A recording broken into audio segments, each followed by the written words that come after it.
Good day, everybody. Randy Franklin Smith here. We're talking about a really awesome tool from Microsoft, from Sysinternals, and the very great and smart Mark Rusanovich and his team, who wrote SysMon. SysMon is free. You can kind of consider it almost part of Windows. In fact, it installs in Windows, and it shows up under Windows in the event logs and so on.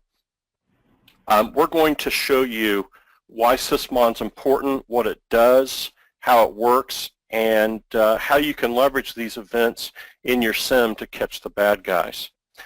Today's Real Training for Free is made possible by LogRhythm, and today I have with me a really smart guy from LogRhythm. They always seem to be smart, and that's Jake Reynolds. Jake, thanks for being with us and helping us put together today's Real Training for Free. Absolutely. Thanks. It's been my pleasure. Let's see here. So there's so much you can do with SysMon.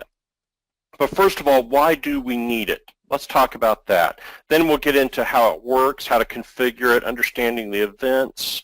By the way, I've documented now all of the SysMon events at the Windows Security Log Encyclopedia. So I'll show you that too. We'll talk about filtering. That's one of the real strengths of SysMon.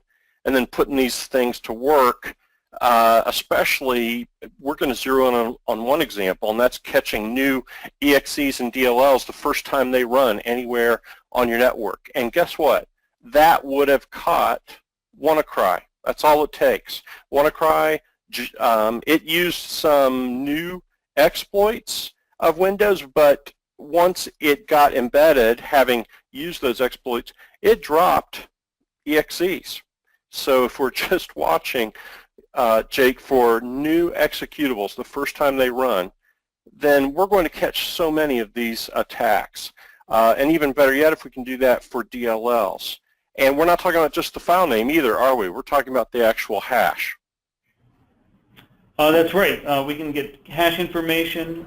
We can see what's injected a process and parent-child relationships through SysMon. So absolutely great data for finding new stuff.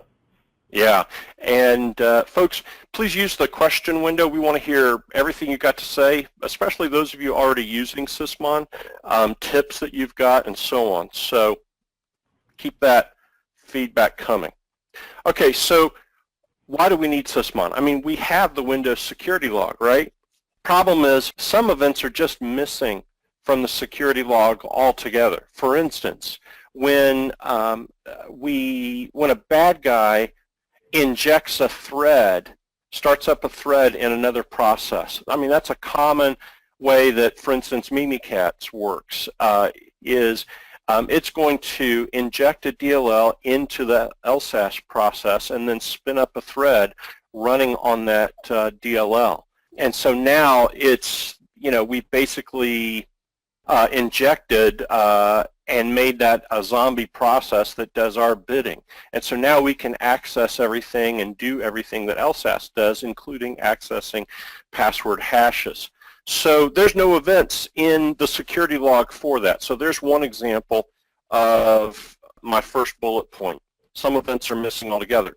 Other events are missing important information. As an example, when you go to the Windows security log and look at event ID 4688. I'm going to bring that up here. So event ID 4688, and we look, okay, great, a new process ran. We see that Notepad ran. Nowadays we do get lineage showing us that Explorer ran Notepad, and who did it? It was administrator. Great. The only problem is, how do we know that that was really Notepad?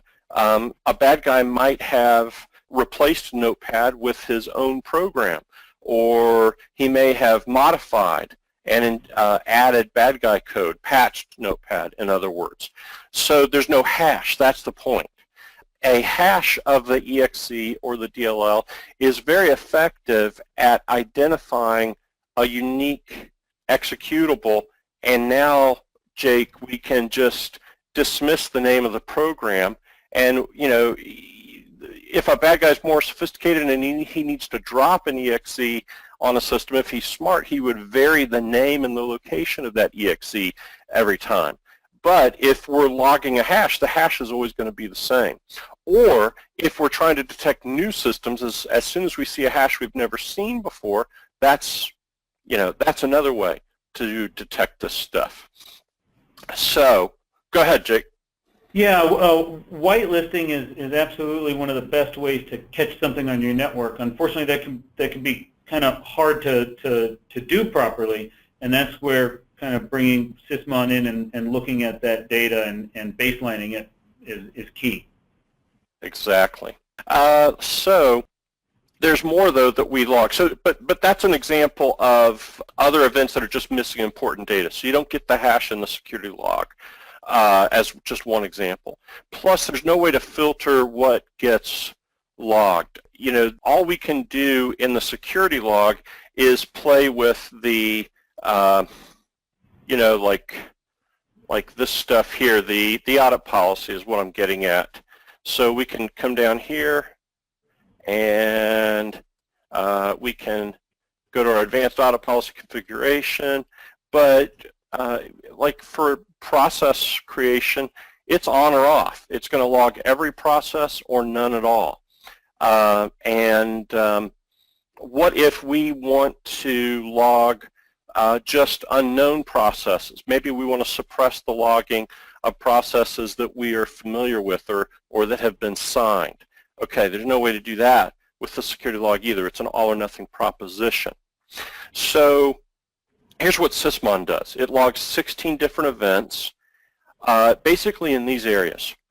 There's a number of events that help us really answer well what programs are running on the endpoint, and then what weird things are processes doing. Like, do we have any processes that are poking in and trying to access other processes in a way that normally only a debugger would really do? Like if I'm running, Visual Studio and I'm using that to debug a program, why then that makes sense. But generally, everyday users are not doing stuff like Visual Studio where I would start up a program and step through it one line of code at a time. And really, that's the only time you would legitimately see this next bullet point, suspicious access to other processes. Also, SysMon will log network connections. There's also suspicious file system activity. By the way, the suspicious network connections, it's a lot of the same data that Windows filtering platform events in the security log, but they are, the big strength of SysMon in this case is that it allows you to get very granular with what's logged and what's not, because these events can be tremendously chatty. It's when you think about all the network connections that any Windows system accepts or creates on a regular basis, it's kind of prohibitive to log that stuff. But SysMon allows us to get much more granular and specify which programs we want to log network connections for, or which programs we want to exclude network connections, and we can filter on any of the other fields of these events. And that's really the cool thing here, Jake, is with the SysMon configuration, with the filtering that determines what gets logged and what doesn't, we get to filter on every field in every event. I love it. To me, that's how they should have done the security log in the first place. Absolutely. The security log, most of the Windows event logs can be a bear to manage, and bring them all into one place. Being able to filter them before bringing them all into one place is great. Yeah, Nathan, we're going to talk about AppLocker and how it compares to SysMon events here in a second. Okay, we also can track suspicious file system activity. So there's a number of things that bad guy programs frequently do which normal programs don't do very often. Let's put it that way. So we'll talk about that as we go along. So there's specific events for that. SysMon also allows us to audit registry changes, and again, we have that capability with the security log, It's just the filtering is a little bit easier with SysMon. You don't have to mess around with the audit policy of individual registry keys. You just specify it in the config XML file used for SysMon. There's also named pipes events, which I haven't gotten into yet. And then finally, SysMon does log changes to itself, which is important for integrity purposes. Let's see here. So just checking. I'm going to hold on to some of your questions until I get a little bit further along. Okay, so SysMon, it's a small and easy to install service. In fact, you can install it from a network location. Here is an example right here. As you know, so this command could be executed as part of group policy, like as a startup script or as a scheduled task in group policy, or if you've got System Center, whatever. It's very easy. You would just specify the fully qualified path to your UNC path to SysMon somewhere on the network, and add a couple parameters, accept the EULA, -I is installs a service, and then finally here is the path to the configuration file that you want it to load. Now it's going to copy all the files it needs locally. So these UNC paths only need to be available at the time of install. After that, SysMon runs locally. And then what if we want to periodically have, one second, what if we want to have all of our computers periodically refresh their configuration? What if I make a change to the SysMon file? I can just run SysMon again, -C configuration, and then give it a UNC fully qualified path to that XML file, and it'll read that XML file. It's not going to look at it in the future. It's going to put it all locally. Go ahead, Jake. I'm sorry I walked over you. Oh, no, you're good. The scheduled task bit is pretty key. I just wanted to add that in a pinch, I've actually done this during incident response, responding to a worm outbreak, and push this out with PSExec or PowerShell remoting where it's available. So because it's encapsulated and kind of handles all that file transfer for you, it can install very quickly, very easily, and help you get an idea of what's going on immediately. Right. Good, very good points. So a couple people are asking, how do I get this data? And the events, I'll show you where they go in a second. But the short answer is, if you don't already have a SIM that you want to collect it with an agent, then use Windows Event Forwarding. And I've done a number of webinars recently on Windows Event Forwarding and tools that are available to help you get that implemented. And what we show you today with LogRhythm, LogRhythm loves to ingest forwarded events. In fact, I'll be showing you that as well. But that's what you'd want to use. But we'll show you that. We'll get into that more as we go along. So stay tuned on all that. Okay, in fact, here we go. This is where SysMon records its events. It puts them where they belong in Event Viewer, down here under this log, Application and Service Logs, Microsoft Windows, SysMon Operational. So here's where all of your SysMon events are going to show up. And from there then, probably the smartest thing to do is to use Windows Event Collection to have these events automatically forwarded to one central system, where then you can ingest them into LogRhythm or whatever other method you have for managing logs. And I'll show you some of these events here in a second. But here's one. This is one of them that we're going to really get into detail on, and that's event ID 1, process create. And it's just showing you, this is actually an event showing that SysMon itself was executed.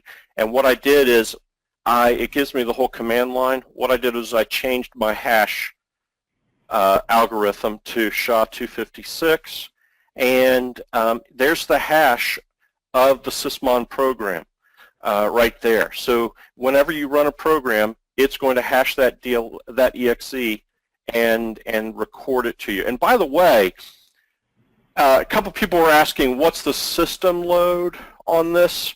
Who asked that?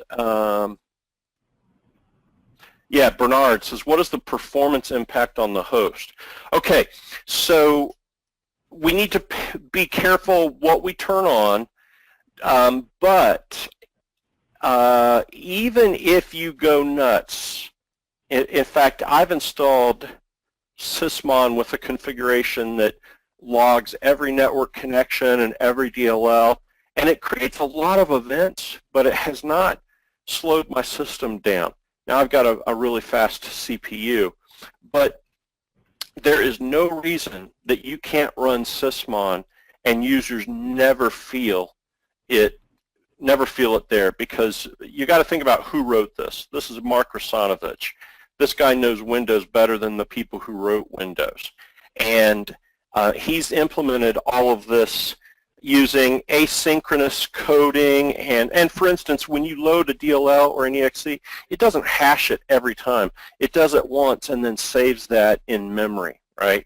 And it's done all of this by writing mini drivers that actually plug into the file system and elsewhere in the kernel. So, you know, it is running as close to the metal and as leanly as possible.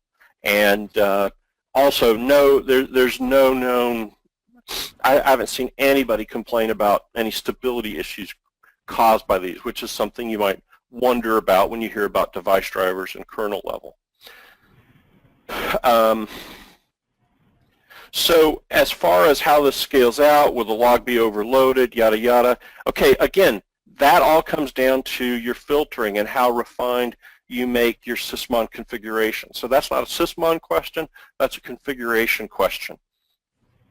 And I'm going to tell you, show you there are some sample SysMon configurations out there, even on GitHub, and they represent some good collaborative consensus work. One of them is by this guy who goes by Swift on security. So I'll show you that as we go. You don't have to start from scratch is the point, okay? Okay, so a lot of you are real interested in the log management and the management capabilities. So let's just hold on to those questions, okay? Let's come back to them, but let's get a little more down into the weeds of what SysMon really does. And that, let's start with one of the first questions. I think this is where everybody should start if they're using SysMon, and that is using it to track what programs are running on, well, this computer, or how about all computers on my network. So the security log gives you 4688, but it doesn't log DLLs. Only recent versions of Windows does this event give you the command line or the parent process. And only the program name is logged, there's no hash. Now App Locker, remember you can also turn on App Locker in audit mode only. So App Locker gives you a hash, it doesn't give you parent process information or command line information. So SysMon gives you all of that and more. Whoops. Here is event ID 1. Look at everything we get. First of all, we got our UTC time when this event happened. We get not just the process ID. The problem with correlating events by process ID is that they get reused. Windows later on will use 6228 again. Process GUID is something that SysMon generates for that one process in time. It's absolutely globally unique throughout the universe and throughout time. And so any other event logged by SysMon that refers to that process will bear the same GUID, which is, you know, very useful for correlation purposes. Here is the name of the exe that was run. Obviously we ran Chrome. Here's the whole command line that went into Chrome. Here is the current directory where it ran from. Here's who ran it. Logon IDs. So that's an ID of my logon session. Windows again reuses those sometimes over time. if your system stays booted up. So again, SysMon generates a GUID for each logon session and uses it throughout. Here's the hash of the exe that ran. So this is the SHA-256 hash of Chrome. The beauty here is if someone replaces Chrome with a bad guy program, different hash. If somebody patches Chrome, different hash. Now you folks might be thinking, oh my goodness, every time a program is updated, or every time we run a Microsoft hotfix, is that a new hash? Yeah, it definitely is. But here's the thing, what we want to do is set up an analysis system that constantly learns. So we would run, we're going to be creating a list of known hashes. So when we're first getting started, we might run that for a few days and just collect all the hashes that appear. And if there's bad guy programs in that, then those hashes go in to the list. Then we switch out of strict learning mode, and now what we want to do is alert the first time a new hash shows up and give you the name of the program, the user who ran it, and the computer that it executed on. And with that same event, add that hash to the known hashes list, so that as that program gets executed again and again on different systems, we don't alert you about it each time, because obviously you can't. We want to know about the first time and then analyze it. If it turns out to be bad, then we'll go back, Jake, and ask our SIM, all right, well, where else has this program executed? But the key thing is we know about the first time it ran. We can vet it. If it doesn't vet, then we go back forensically and say, okay, wow, this is bad. Where else has it executed? Thoughts on that one? No, that's absolutely correct, and that's kind of the key point with this. Once you've baselined those hashes, you can then, when the anomalies trickle up, respond to just that issue. So, and that's kind of where SysMon's ideal, because this the process GUID and the hashes are gonna stay the same system to system, right? Yeah. So unless that payload changes drastically, you see it once and then know it everywhere. Yeah. Rob says, what hash algorithm would you recommend and why? SHA-256 is going to give you the greatest uniqueness. We're not using the hash algorithm for encryption purposes here or for authentication purposes. So, like the vulnerabilities in SHA-1 and whatnot really don't matter. MD5 really doesn't matter, because what are we using this for? We're using it to digest a multi-megabyte program down to a manageable string of numbers. That to judge the uniqueness of the EXE. And SHA-1 still does, it's always done a good job of that. It still would. But if you want the maximum uniqueness, you'd go with SHA-256. That's really what it's all about. Because what you're doing is you're taking a very large string of data and you're generating a hash from it. So there are countless theoretical patterns of data, strings of data that could generate the same hash, but it's not predictable, thankfully. So anyway, I don't want to dive down too deep into one-way hashes and all of that, but that's what it comes down to. It's all about uniqueness. That's actually a really good question. It's probably important to note SysMon is capable of doing multiple hash types even simultaneously. SHA-256 should be more than enough. If you've got extremely old hardware, you're in one of those environments that still has Windows XP running, then SysMon can be configured to do MD5, which will have a lower CPU load. But but not quite as unique a number. But you would want to make sure that you use that across your organization so that while you're analyzing these things, you don't start double dipping your analysis time on binaries because you've got two different hash types running around. Mm-hmm. Right. Mark says PCI DSS would advise against SHA-1. Okay, but it's what you have to understand is all algorithms can be used for different purposes. I mean, I'm not going to argue about it because just use SHA-256, but we're not using the hash algorithm for security purposes that PCI would be pertaining to. And I think it is important to understand that we're using this to judge the uniqueness of the file. We're not using it to hash a password, for instance. Okay. Here, by the way, folks, is just where I've updated the Windows Security Log Encyclopedia, and now you can select SysMon events, and we've documented all of them there, along with commentary explaining the fields and giving you some examples. We also give you examples of all of the XML version of each event as well. Okay. Now, besides process creation, what else do you get?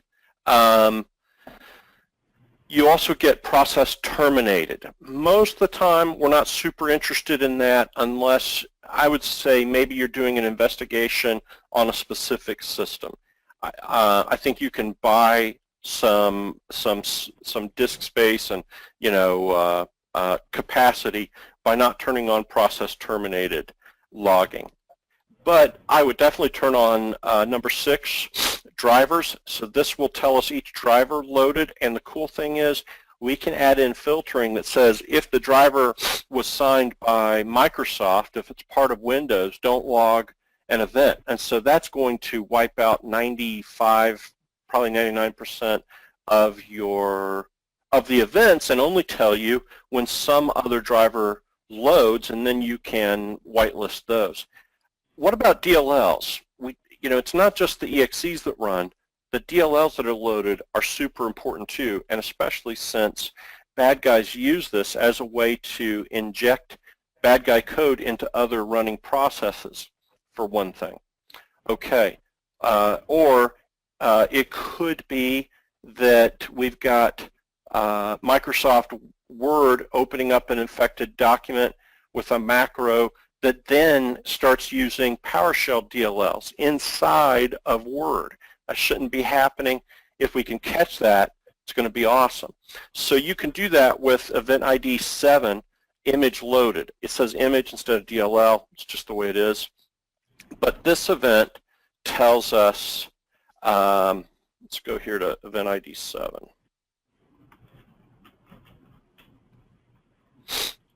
Image loaded, and what is this one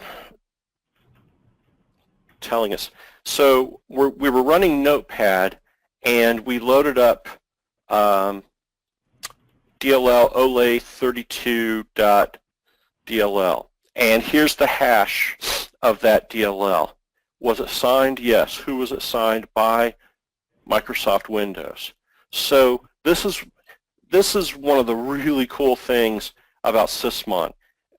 Jake, if we try to log every DLL loaded, we're going to get into trouble because, a lot of programs load 100 or more DLLs, and so we are, if you think you have a lot of process events, you're going to have exponentially, I should say, more DLL load events unless you do some filtering, right? And so the cool thing is we don't need to make a whitelist of all our known hashes of known DLLs, and then of course that becomes a maintenance nightmare every time a DLL gets patched because the hash changes. Now forget about all that. We can say if it was signed and if the signature of the signing party includes Microsoft and the signature is valid, then don't log it. And it's checking the Authenticode signature, and now we're only going to get DLLs that are not that are not signed by Microsoft, and if we've got Acrobat, or Adobe and others, and we want to filter those out, we can. Yeah, sure. Whenever you filter something out, there's some amount of risk. But here's the thing, folks. Are you looking at these events at all? Do you have any visibility into the DLLs running on workstations? If the answer is no, then you're much further ahead by turning on auditing of unknown DLLs and filtering out, signed DLLs than if you're not doing any at all. So you can always find a weakness in a control, but don't become a security cynic and then not implement any controls because, oh, well, there's a way you could get around that, so why do it? You know what I'm saying, Jake? Absolutely. You're not going to catch something if you're not looking at the forensic evidence at all. Yeah, and you're never going to be able to look at everything. You're never going to be able to do things perfect, but you make your best effort. So how do we configure this then? Here is what the XML file looks like. It's super simple. It begins with the tag SysMon. You call out your schema version, which is currently 3.30.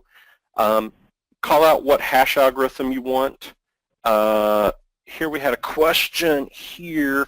Ronnie says, what is imp hash providing on top of SHA-256, and would it detect side loading? So the hash algorithm is not going to detect side loading. The imp hash, IMP hash, stands for imports, and what that does is it's something that Mandiant uses and other folks. Mandiant didn't come up with it, but they did a good job of writing it up.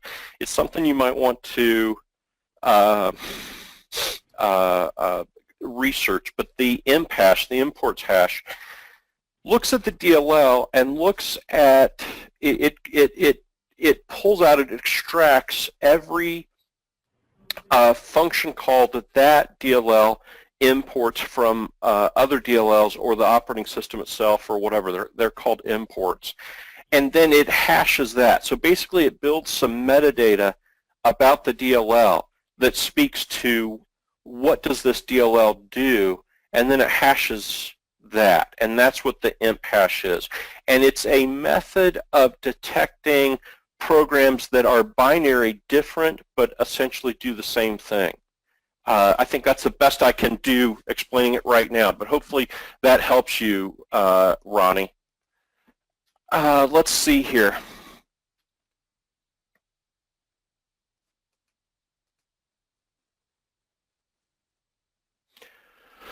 Okay, so then we call out event filtering, and then everything within event filtering, by the way, notice I don't close my event filtering tag there. I left that in for anybody who's watching, who's good at XML. Then what we do is we call out a tag for the name of the event, the tag of the event. So event ID 1 is process create, and I'll show you. There's a table that tells you what is the tag name in the configuration file that corresponds to the event ID. But event ID 1 corresponds to process create. And what we're saying is, hey, listen, we're going to put criteria down here inside this tag, and if we match it, then exclude the event. Don't log the event. Now, we could also say on match include. So that's taking the opposite approach, where we're saying, okay, only log events where the criteria does match this. And that would be like if you have extremely limited, narrow, focused desires for saying, I only want to know when PowerShell and RDP and cmd.exe are executed, nothing else. Very unusual that you're going to use include. You're almost always going to say exclude, which basically is saying log all my process create events except for those that I know I'm comfortable with, and they're huge volumes, so it's worth the possible risk of not logging them.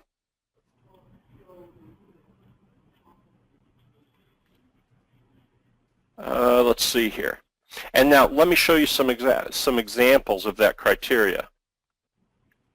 Well, yeah, here's some examples. So notice process create, on match, exclude. That's just what I showed you. Now here's some examples, and these were actually pulled from the recommended template SysMon configuration that Swift on Security put together, and I'll show that link with you shortly. But you see what he's doing here is we can take any field out of the event. So look, we're using command line, image, integrity level, parent image, parent command line. Do you realize what these correspond to? If we go back to event ID 1, we're taking any one of these fields out of the event, like image, it's in here somewhere, right there, and we're filtering based upon that, or parent image, parent command line. And then we've got a number of conditions we can use. Begin with, or condition is, or it ends with. All of they're actually more than that even. We can say is not, contains, excludes, begins with, ends with, and so on. It's really nice. And so put all those together, and basically what we're saying, not even basically, what we're saying is if the event matches one or more of these conditions, then exclude the event, don't log it. And this isn't just for process create. You can do this on all of the events, right? So if you want to start logging some of these other SysMon events, then it's just a matter of, bear with me here. Yeah, it's just a matter of picking the event, then getting the tag name of the event, and it generally tells you that right here in the rule. Yeah, so there's the tag name that you would use in the SysMon configuration file, and then you just pick which fields that you want to filter on and which condition is it is not, begins with, etc., and you're good to go. So we can log DLLs being loaded, and look at this. Look at what Swift on Security did here. This is event ID 7 that we're controlling with the tag driver load, again, on match exclude, and we're saying, look, if the condition contains Microsoft, Windows, or Intel, and of course the signature is valid, then don't log the driver. Beautiful. Oh, and this is, by the way, this is driver. Okay, but we could do the same thing for DLLs being loaded. And I can also answer your question from Doran. How will we know PowerShell was loaded by Word if we are filtering DLLs signed by Microsoft? Well, that is one of the cool things that we can do. We can use a combination of exclude and include criteria to make sure that in general we get rid of stuff that's signed except for these,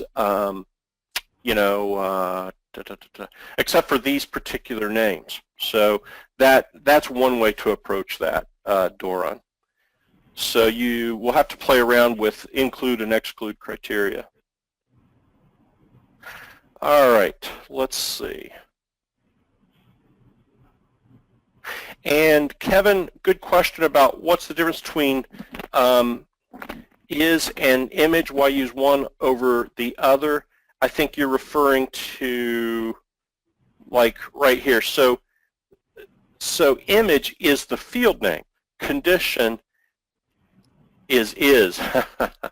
Oh, that reminds me of somebody in the past, a certain politician. But we're saying, is the image field exactly this? That's all we're saying there. We could say image is not for instance, and that would make sure that that particular image is logged. Okay. But beyond process tracking, I want you to be aware before I conclude the other things that we can track in SysMon. And I want to do a lot more webinars on this. For instance, suspicious file system activity.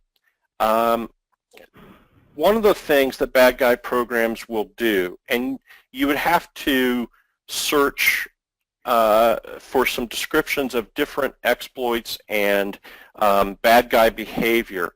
But one thing that we oftentimes need to do is to help fly underneath the radar. We want to drop files, but we don't want them to show up as having been recently created, we the bad guy. So we'll drop a file and immediately change its file creation time to the past so that it doesn't show up in file integrity scanners and stuff like that, anything that's doing scans based upon file creation time.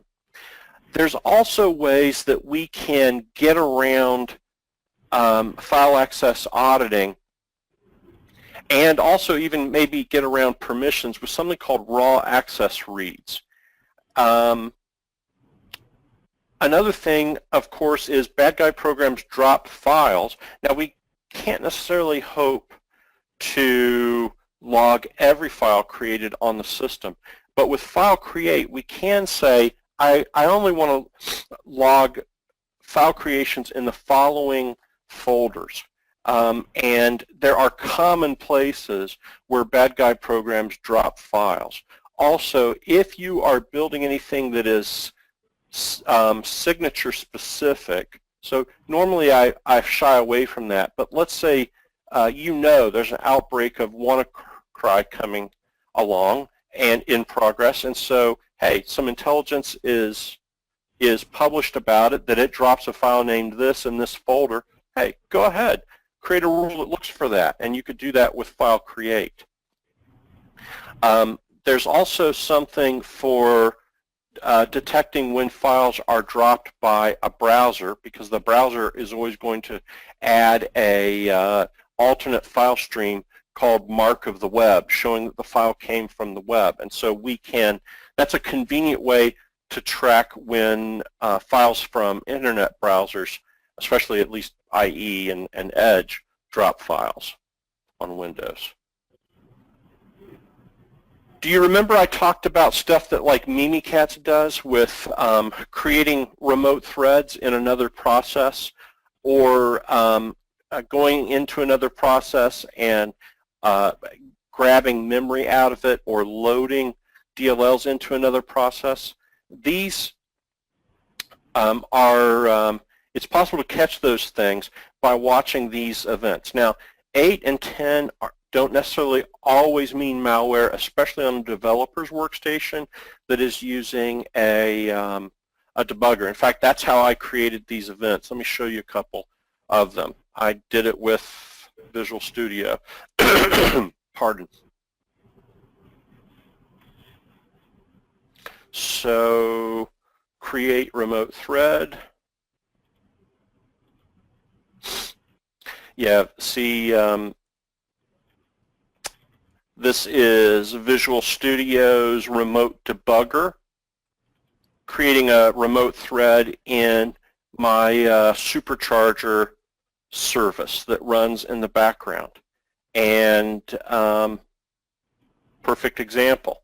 But you might also see this. In fact, I think I bet you this is one of the events you're planning to show with that hacker tool famously known as Mimikatz, Jake. I don't think I have event ID in my path, but I am showing off, Okay. where we're kicking that off. Okay, So, no problem. No problem. We'll dig through that in the logs in a bit, but it may be in there with my my test from last week. Here's also a process access event. Oh, and here we go. This is Mimikatz, and look, it accessed the winlogon.exe process to steal some credentials. There you go.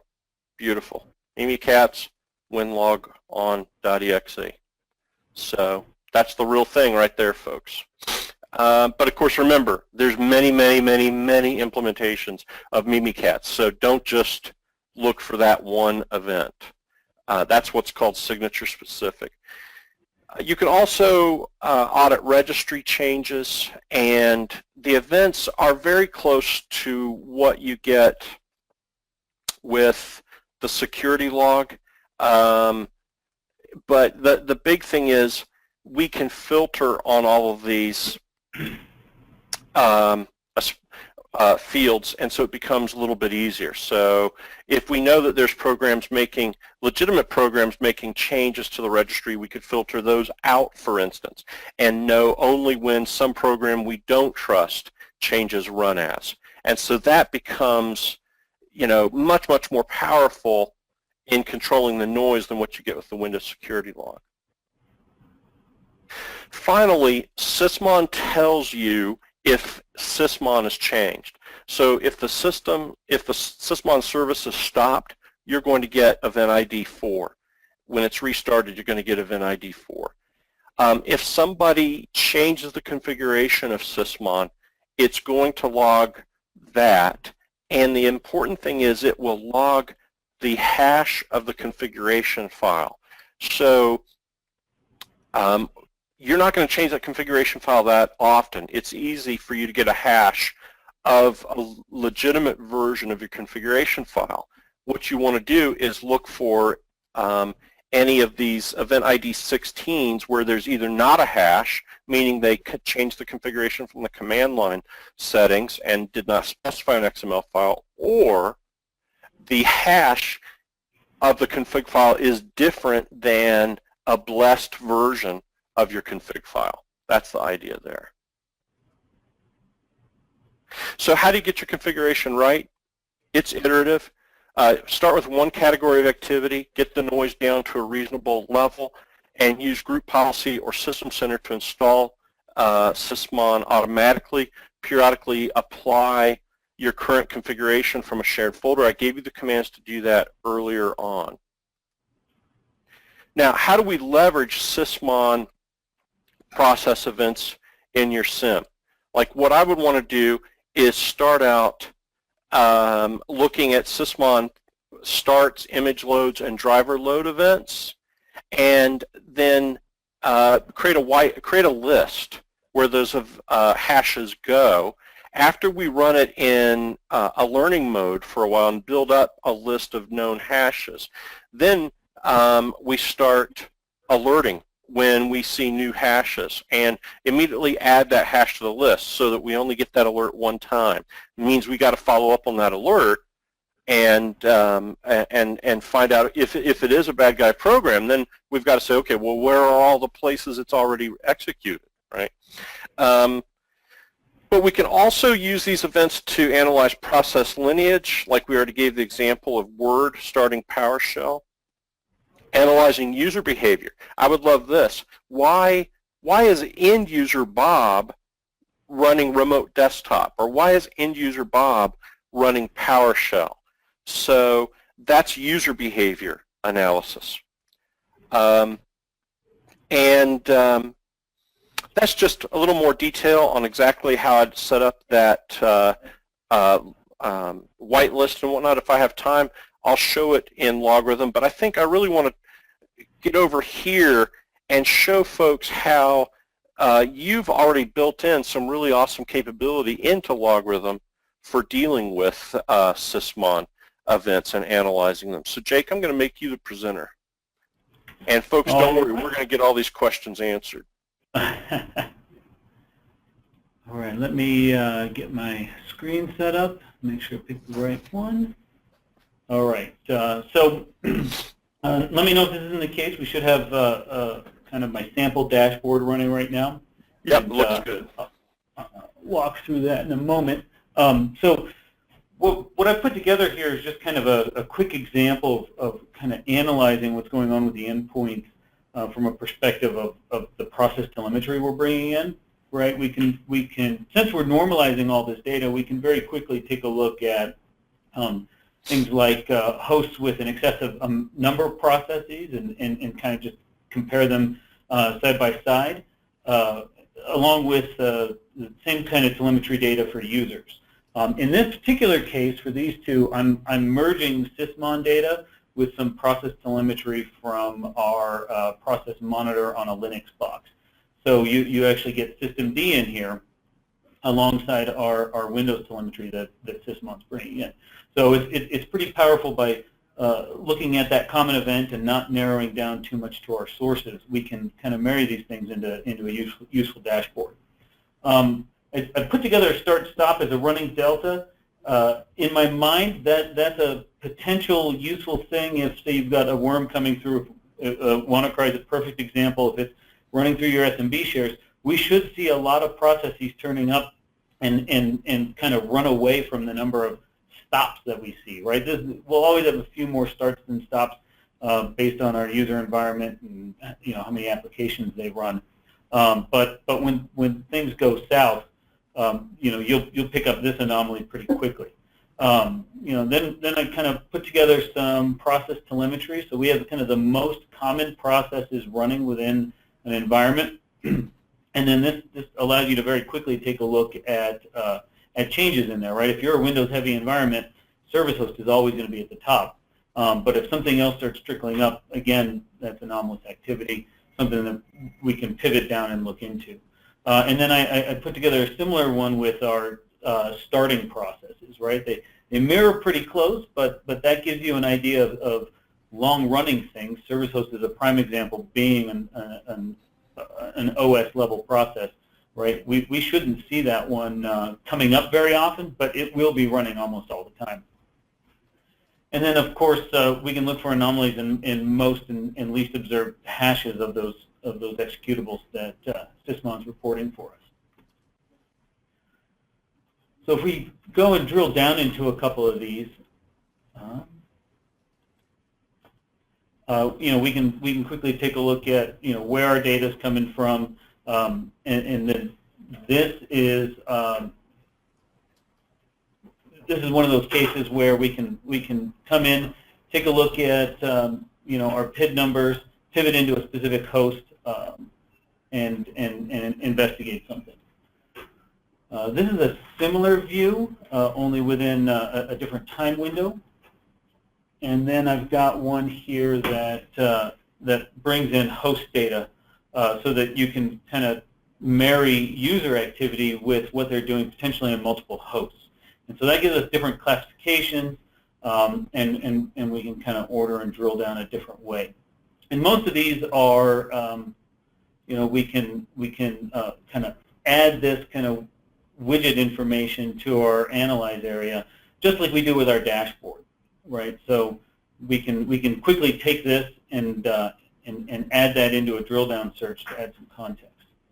And then I'll show you, since you mentioned Mimikatz, and I actually went through and ran this process last week and took a different tact. So in this case, we actually used a social engineer toolkit to put together a spoofed website, and then use IE to launch the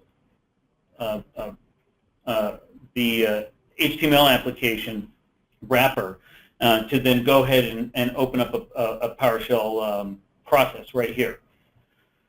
So typically the first thing that you'll see is you'll either have an alert on something like MSHTA or PowerShell looking for an odd parent process, right? PowerShell may be normal for PowerShell to launch from Explorer, but if PowerShell or CMD is coming up from IE, similar to here, right, that's something you'll want to look into. We actually have an alarm for that in here, and so then you can come in and do a pivot search and look at the events a couple minutes before and after. What we went through in here is we used the PowerShell or the HTML application to launch CMD here, and then pull up PowerShell with an encoded string value, right? So this is where we've got Mimikatz loading through PowerShell here is an encoded command. And so this is something that you could easily alert on looking for CMD or PowerShell with the next event right here with this -EC flag. And then that's very quickly something that you might want to go and look into, because typically if you're running PowerShell, you're either going to give some direct commands, which should be relatively legible, or you're launching, a PS1 file, maybe it's signed, but these are going to be launched through regular parent-type processes and not typically with an encoding. So I think that's about everything that I've got prepared here, right? We very quickly come up with a timeline of this and graphically look at the same kind of data, what was going on the, I did a rather broad search here, so showing 10 minutes before and after this attack. So of course we get Google Updater in there talking. But that gives you a good idea of where you can very quickly tie into and look at very granular data about what the machine's doing. Great. Should I show them some of the whitelisting capabilities to kind of illustrate what I was talking about with notifying you the first time you see an exe run, you think? Absolutely. I think if you've got that loaded up in your lab at the moment, I think that'd be a good demo. Okay, I'm going to do that then. Let's see, you should be able to see my screen again, is that right? I do. Okay, so here's what I set up, folks. There's a lot we can do with these events, but the first thing that I want to do is I just want to know when a new exe shows up for the first time on my network. If you can just tell me that, Jake, that hey, this new exe showed up, here's its hash. We've never seen these bits executed anywhere on the network before, and here it executed on Randy's laptop at 5 a.m. Here's the name of the exe. Here's the hash of it, and we may or may not have seen that process name, that exe name before, but we sure haven't seen these bits execute before. And by the way, here's not just that Randy ran it and it ran on Randy's laptop, but the program that started it was this program. If I could just get that, bam, I would know as soon as WannaCry happened on my network, the very first computer. Now, the way I'm setting this up, folks, we're not going to tell you if WannaCry runs again on that computer or some other computer. So you get one notification, and then you want to take that information, that hash or that program name, that exe name, and search your logs to see, has this thing run more? And the other cool thing is we can take that hash and we can upload it, we can drop it into VirusTotal and see, is this a program that's been seen before? And that can help you quickly vet the legitimacy or maliciousness of EXEs as well, right? So that's the idea, Jake. This is my one chance. This is the first time I see this program. It's up to me to do something about that. We're not going to, the safest, what am I trying to say? It's striking the balance between overloading the security analyst and not knowing anything that's going on in your network. So I don't claim this is the end-all silver bullet for detecting malware. One of the things that is going to happen too, by the way, is whenever Windows or Office or Acrobat gets updated, the bits of some of those EXEs are going to change. And the first time that EXE runs on the first computer that gets hashed, we're going to get an event saying, hey, I've never seen this hash before. And you look at the name of the program, it's Microsoft Word. What would you need to do? You would need to say, okay, is this patch Tuesday? Did Microsoft Word version 2016 get updated? Yeah, it sure did. Okay, that's good enough. Or maybe you want to verify that hash. It all depends on how deep that you want to go. But Jake, anything to add to that? Hopefully that's making sense to people. No, I think that's a really good use of whitelist. I think in one other point to make is in some of like a less security environment, you can also do trend baselining, where you pick a period of time that is kind of a sliding window and look at process activity either across specific hosts or group of hosts, and that can help you find not just like the new, the new crazy malware that's working itself around, but potentially end users who have maybe changed their mind and not so happy with the company anymore, and maybe changing their behaviors. And then that will couple well into some of the stuff we're going to look at with SysMon later, some of the network activity behavior, and some of those analytics are built right into our platform. Great. And by the way, you are an organizer, Jake. You should be able to see the questions. You can make that window bigger if you want to, but look towards the bottom of the list. There's about 5 or 6 questions about LogRhythm. Perhaps you could answer those by text while I'm showing this. So first of all, somebody asked, hey, how do I get SysMon events into LogRhythm? Well, I'll show them that first. What I had to do was, right here. I created a new log source, and you need to specify as your log message source type this right here, MS Windows Event Logging -sysmon. And then you've got to go to the flat file settings and specify this right here. Now I'm using remote log collection on this particular lab, but what I would recommend for most of you folks is to use Windows Event Forwarding and get all your workstations to send your events to one Windows Event Collector, and then install System Monitor on that event collector. And if you did that, you would change this to localhost. So now we only have to set up System Monitor one time, one log source, and we get all of our events, we get all of our SysMon events from that one System Monitor locally from the SysMon log file. Okay, so bam, that's all it takes. I'm now getting my events in. Now, here's one little caveat. LogRhythm only wants to see the SHA-256 hash, and so what's going to happen if you don't have SysMon configured correctly, your events are going to show up here. I need Chrome. I need Chrome.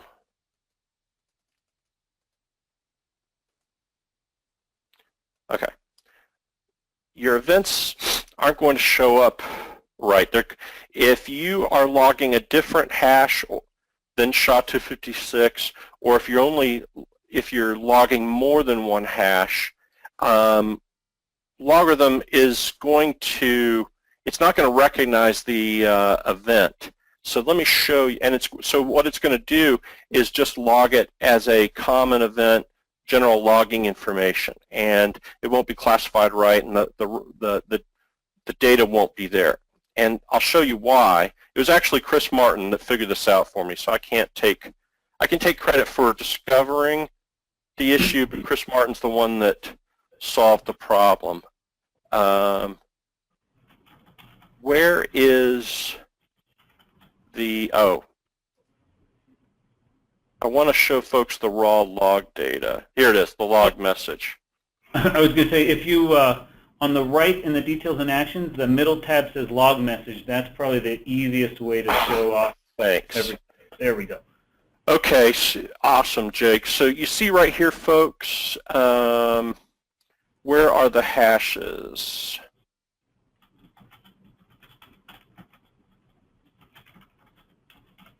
So it's showing me that I ran PowerPoint, and yeah, you see, folks, I had an MD5 hash and a SHA-256 hash. I think that's the default SysMon configuration. So I had to change that to just SHA-256. and I did that over here with this one. So you see now these events are showing up correct as classification startup shutdown, common event process started, and if we look at the log message, that's because we're just logging SHA-256. And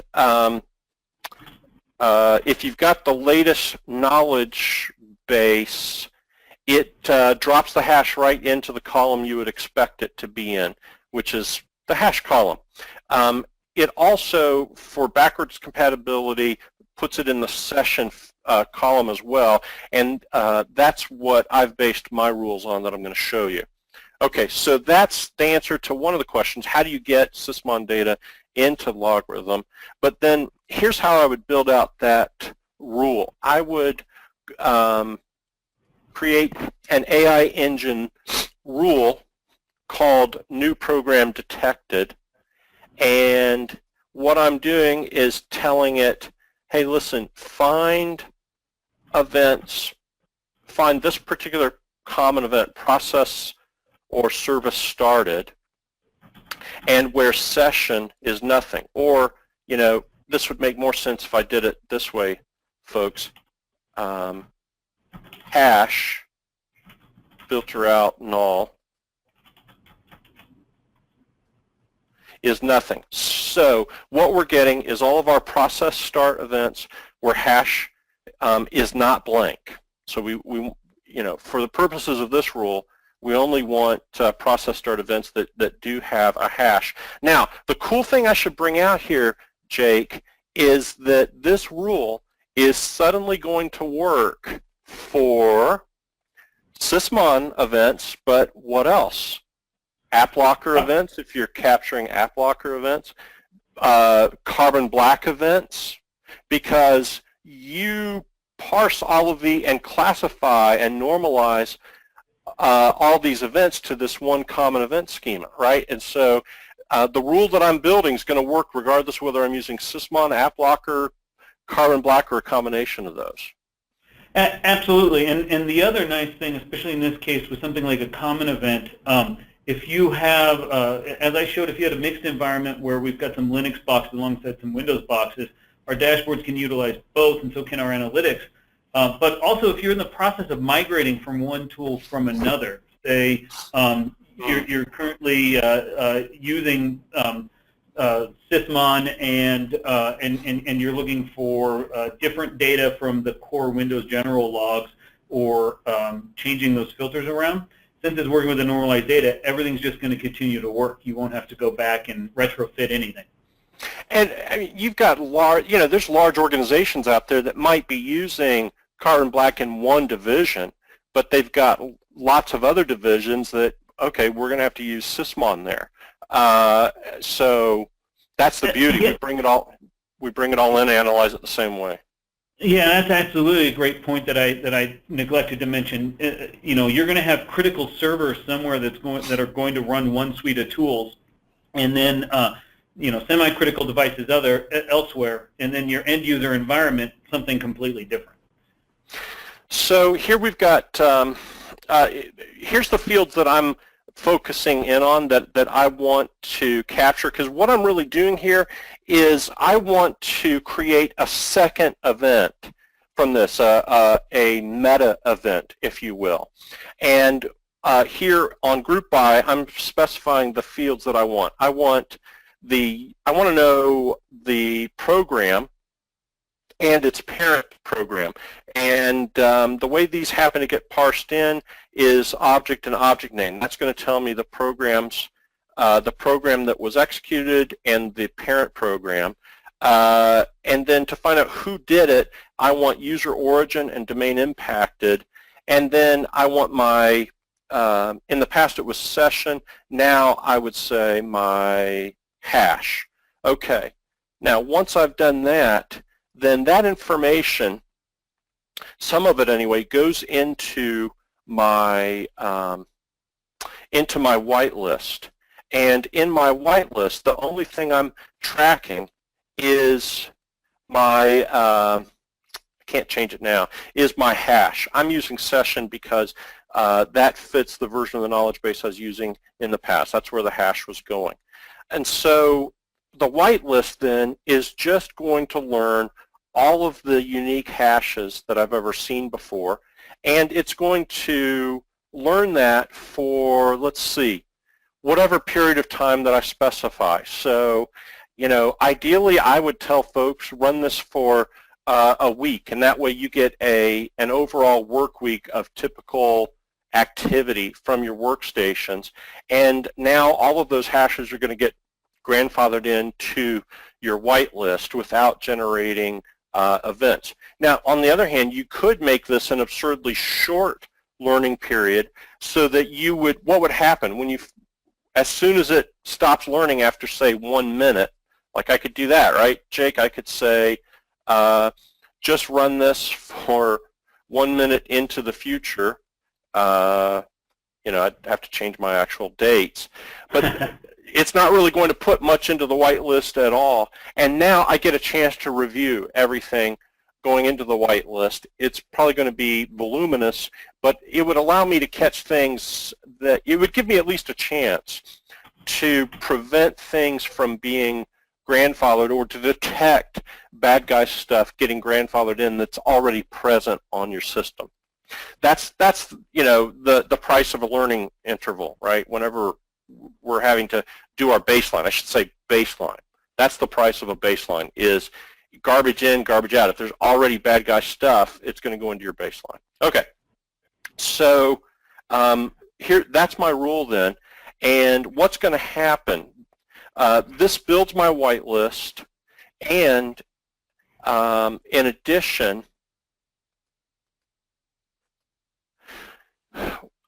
we are going to create a new event whenever a new hash is detected. And I get to name it. So I named this new program detected. And so this is what I would call a synthetic event, Jake, or a meta event. It's an event about other events. You follow me? Maybe you have a better way of describing it. Yeah, we usually call that those compound events. A really good one is, you know, since we narrowed down all of the messaging into behaviors, you would then create a compound event to bring all those behaviors together. So if you see something like communication with the C2, excessive file usage, brand new processes like you're working on here, and then clearing of like the VSS cache, that's a pretty good indication ransomware is starting to fire up. Right. And then what I'm doing also is the normal whitelist rule of LogRhythm does not continue to learn. And so if after the learning period, the baselining period ends, if you want to add new items to the list, and we want to do that in this case, so that we only hear about the first time a new program shows up, then we add that as a smart response action. And so here I'm using a plugin that you guys provided that adds, I need to change that to session, that adds that session to my whitelist. And here it really should be like this. I'm using something that we've had before.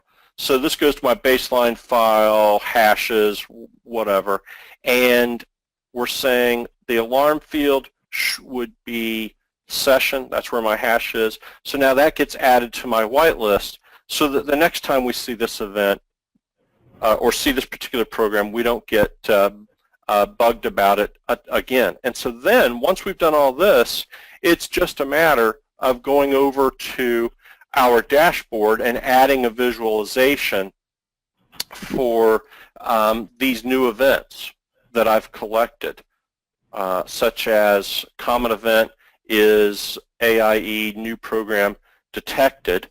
And I don't have any results right now, but I think you see then how this works. We've got some really nice capability. Let's see here, going back to questions, and I'm going to be sure you're looking at the question window, because I've answered a bunch of questions, and so has Jake. Don is asking about any hooks into VirusTotal or something else. Now, I know you guys have some threat intelligence feeds that you can leverage. Do you have the do any of them include being able to look up hashes of executables, or? Absolutely. So we have both within our threat intelligence, our threat lookup API, and through Smart Response, you can send hashes to a number of threat intel providers. VirusTotal is definitely one of them. I believe that that Smart Response may be available on the community site, but I'll confirm that. But you know, that's one of those tools that we can leverage from both the MegaGrid and the alarms now is a couple of different threat service lookups, specifically with hashes. Great. Steve asks, are virtual log sources required if you collect from your wet collector? The answer is no. They've done a really good job. They automatically pick out the computer name, you know, the host impacted or whatever, and they get that out of the log, so you don't have to do that. In fact, I just did a webinar on integrating LogRhythm specifically with Windows Event Collection, and the recording isn't out yet, but Steve, if you check my website, you'll see that webinar, and anybody else that's interested, you'll see that webinar pop up in the library soon if you missed that webinar, but it's specifically on LogRhythm and Windows Event Collection. Let's see here. Don't look for it at LogRhythm's site. It's only going to be showing up on my site, at least for the time being. Let's see here. Kevin says, can we display SysMon data that LogRhythm has ingested? Can we show that in Power BI? So they're asking, I guess, if you have integration with Power BI. Yeah, Kevin's got a couple in there related to Power BI. One of them I responded to. We have the ability to forward data out of the platform, and so I'm not familiar with Power BI, and it's not something that I've seen on our supported devices list, but that doesn't mean an integration isn't possible. Yeah, so Power BI is like an executive dashboard thing, and it can collect data from SQL servers. So I mean, if you dropped, you know, if you sent data into a SQL server, they could pick it up from there, as just one example. Yeah, there's a couple different ways we can work with that too. If it can work with CSV files, it can we can have our scheduled reports pump out a CSV instead of like a PDF. And so we've had some luck with external dashboards using that as a source. Several folks are wondering if they can get a copy of your dashboards and the stuff that you put together. Somebody's asking for a PBIX file. Not sure what that is, but Kevin and other folks. So maybe we can include some, if anything like that is available, we could include information about that in the follow-up email that goes out, Jake. Yeah, that sounds good. I'll work with Graham to get that together for you. So Gary asks, you said have all events from hosts forwarded to an event forwarding host, then set up SysMon on, no. You got to set up SysMon on all of your workstations. We're saying set up Windows Event Collection on one server and have all those workstations forward those events in. So there's two things being used here. There's SysMon on each workstation, each endpoint. That's what generates the events. Then we take a Windows server and we make it a Windows Event Collector. That's a built-in function of Windows. And it gets all of your workstations to automatically forward their SysMon events to that computer. Then you install System Monitor from LogRhythm on that one computer to get those events. Unless you already have SysMon on all the, System Monitor. Wow, never even realized how similar the names are. So SysMon is the Microsoft tool. System Monitor is the LogRhythm agent. So if you already have System Monitor on all the systems that you're interested in, then just pick up the local SysMon log. Otherwise, have all those computers forward their events to a collector and then pick them up from there. Let's see here. Mahalia asks, can SysMon get the application version? I don't think it logs that, no. Kelly, can SysMon be used as a FIM solution, not just create, or is file create the only capability? Yes, so SysMon's only logging file creation. If you want to log when files are changed or modified or deleted, Kelly, then you either need to use Windows File System Auditing or the LogRhythm System Monitor agent also has FIM built into it, right, Jake? That's correct, yeah. Okay.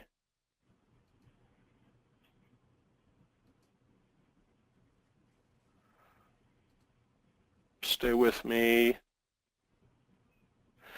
Timothy asks, could using SysMon process event learning and then alerting on unknown processes be as effective as application whitelisting?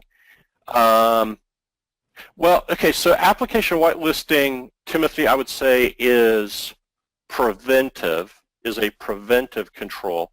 Using SysMon is a detective control. So that's the difference there. That being said, I find detective controls are oftentimes much more practical to install and actually get running, and certainly easier to maintain, because the beauty here is if we update a program or a user suddenly needs a new program, application whitelisting is potentially going to get in the way of that and impact their productivity. Users don't feel, don't know, and are not impacted by detective controls. But of course it means you've got to be responsive to that detective control, and it means that the program does get to execute until you block it with the approach we're taking today. Whitelisting, application whitelisting, stays upstream of all that. But as Timothy is saying, in addition, you could use LogRhythm smart responses to stop those unknown processes. So that's a point too, right, Jake? Absolutely.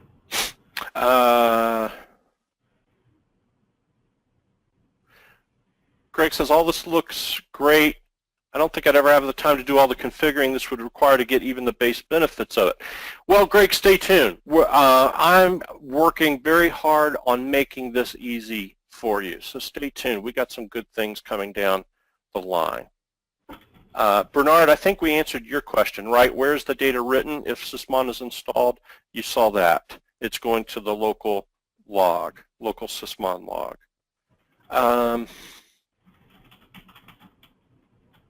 Brian says, for process termination, does it log crashes? I would think so, but I haven't tested it, so I can't say for sure, Brian. Good question. What is the network bandwidth impact to having thousands of endpoints forward Windows event logs to a collector? You don't feel it on the network. It's more a matter of sizing your Windows Event Collector and optimizing certain settings in the TCP stack on the Windows Event Collector and assigning enough memory to the Windows Event Collection buffers on the collector. I have not found anybody ever talking about network bandwidth or the impact on the local source computers with Windows Event Collection. The only places we ever run into concerns or issues is on the collector itself. Rob says, would detective be to whitelisting, application whitelisting, as would that be analogous to reactive versus proactive? Reactive is like a criticism, is a negative, whereas detective versus preventive, I think, is a more appropriate way to describe it, because detective controls are not negative, they're not weak, they're not, the detective controls are really, really great, and a lot of times you just can't do the preventive. So that's how I would look at it, Rob. But I do understand what you're talking about, and strictly speaking, I'd say technically you're correct. Jay asks, if you install SysMon on all the workstation endpoints, can you just collect SysMon and not the other Windows events? Yeah, absolutely, Jay. In fact, Windows Event Forwarding allows you to do filtering on top of whatever filtering SysMon is. So let's say you just want a few events from the Windows security log. You could have Windows Event Collection just send you those events. Let's see here. Edward says, how will we manage costs of sending SysMon output to LogRhythm before we tune its prolific output? So yeah, there's filtering you can do though, so go ahead. I was just in the process of answering that. So LogRhythm's not going to drop any of your logs or throttle anything if you bump up against your licensed capacity. One of the things that you can do is a phased approach, right? Add a couple of devices, tune the messages that you're getting, and then add a few more, and then that highly capable filtering system that SysMon has is kind of going to be key to that process. Mm-hmm. Mahalia asks, what mechanism does SysMon have to keep the integrity of its logs? In other words, how does SysMon prevent its logs from being modified or removed? So once the events go to the log, now it's up to Windows to protect it. And the point, thankfully Windows does not have APIs for going in and deleting specific logs. You can clear logs, but that will get logged as well. The really important thing is to get logs off the system where they're generated and into your log management solution or into your SIM like LogRhythm. And that means either having LogRhythm's system monitor pulling those events or pushing them if you install it directly, or using Windows Event Collection to just get those events off the system, usually within a second of when they're created.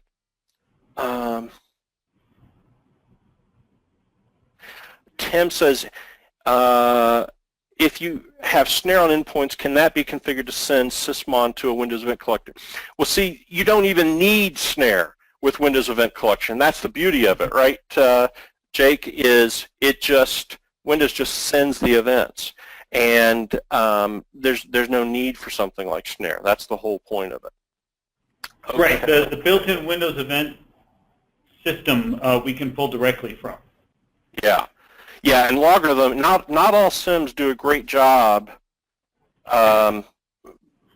especially historically, of consuming Windows events. I mean, pretty much we're able to get it to work with any SIM nowadays, but LogRhythm in particular has done it right. And for instance, it automatically recognizes which computer the forwarded event comes from, rather than you having to do something special and map that. So you guys have done a great job on that, Jake. Thanks. That's all on the R&D guys. Yeah.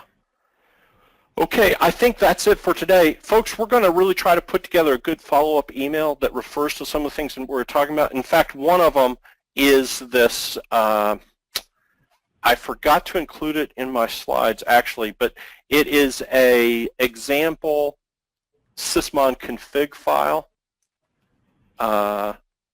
And I'm just going to bring that up for you real quick.